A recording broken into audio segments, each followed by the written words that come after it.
Welcome to today's explainer. Okay, let's dive into this. Have you ever, set this massive, highly detailed goal, mapped out literally every single step, and then just felt completely paralyzed by the whole thing? Or maybe you hit one tiny speed bump and your entire master plan just fell apart, leaving you feeling totally stuck. Well, you are absolutely not alone. Today we're exploring a pretty radical alternative to structuring your life, drawing from the concepts in 12 Steps to a Good Life. Seriously, have you ever watched a perfect plan totally fall apart? We have all been there. You spend hours, days, or even weeks crafting this flawless strategy.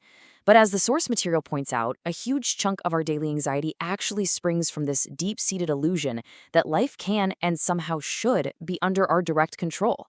We try to structure our days to build a wall against the messy, unpredictable chaos of real life. But the truth is, the only real certainty in life is change. When we rely on these highly specific, rigid plans, one single failure can derail the entire system. It's incredibly frustrating. And this brings us to a massive shift in mindset. Think about traditional planning for a second. It focuses entirely on a single specific end goal. It's rigid, it demands absolute perfection.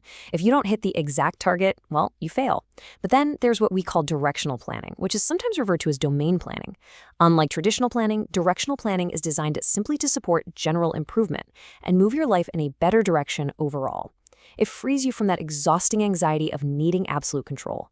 You aren't trying to force an exact outcome anymore, you're just committing to walking down a better path.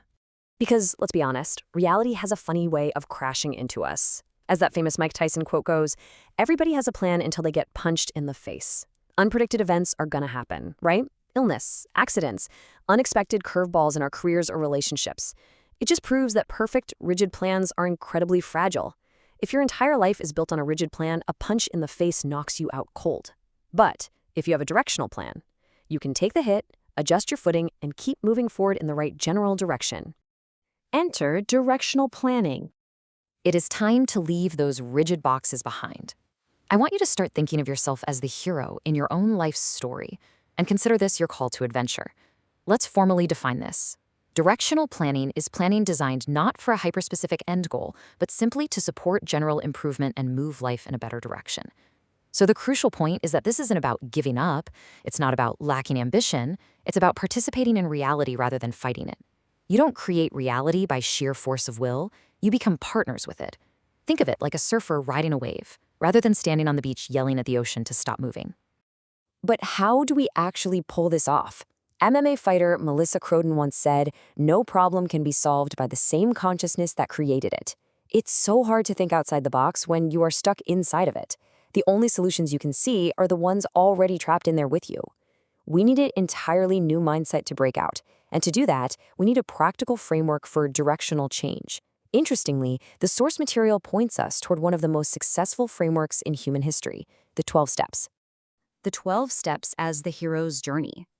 Now, when you hear the 12 steps, your brain probably jumps straight to addiction recovery, right? But the author argues that the 12 steps are not just a dogmatic rulebook for one specific problem. They are actually a comprehensive philosophy of life, and a prime example of a directional plan that perfectly mirrors Joseph Campbell's hero's journey. You know, that timeless narrative of facing trials, uncovering truths, and returning transformed. And this brilliantly illustrates the focus here.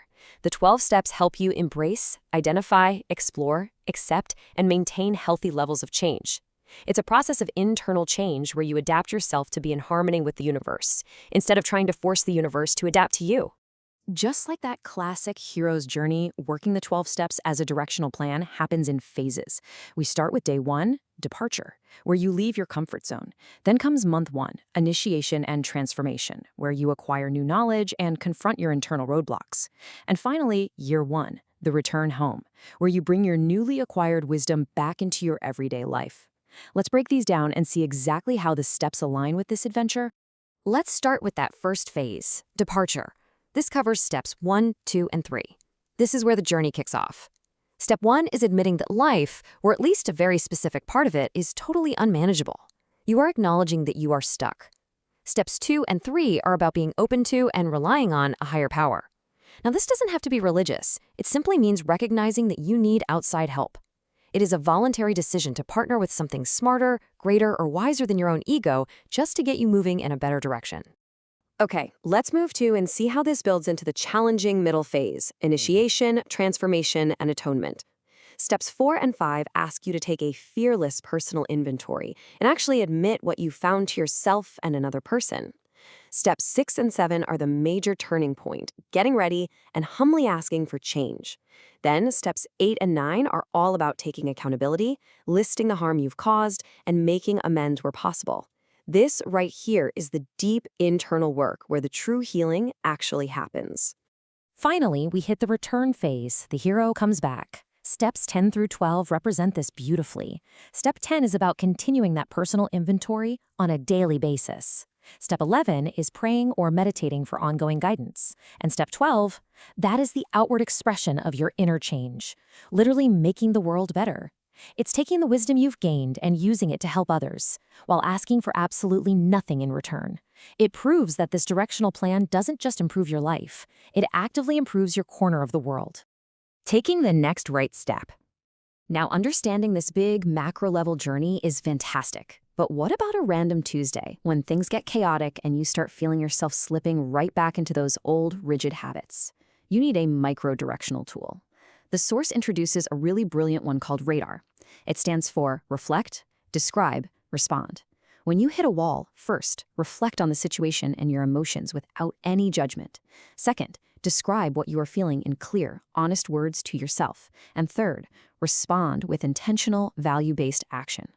Radar acts as a thought-stopping technique. It creates this absolutely crucial space between what you feel and what you do, allowing you to actually choose your response rather than just reacting purely on autopilot.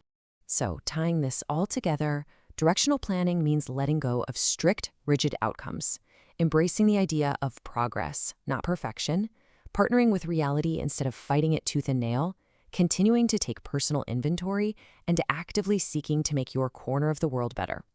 Now, what's really interesting about these takeaways is how incredibly liberating this whole philosophy is. When you finally stop demanding absolute perfection and control and simply aim for a better direction, you actually free up the mental energy you need to make genuine, lasting progress. To wrap up today's explainer, I want to leave you with a question to really chew on. What is a specific problem or area of life you are currently trying to navigate? Think about how you could apply directional planning and the framework of the 12 steps to it right now.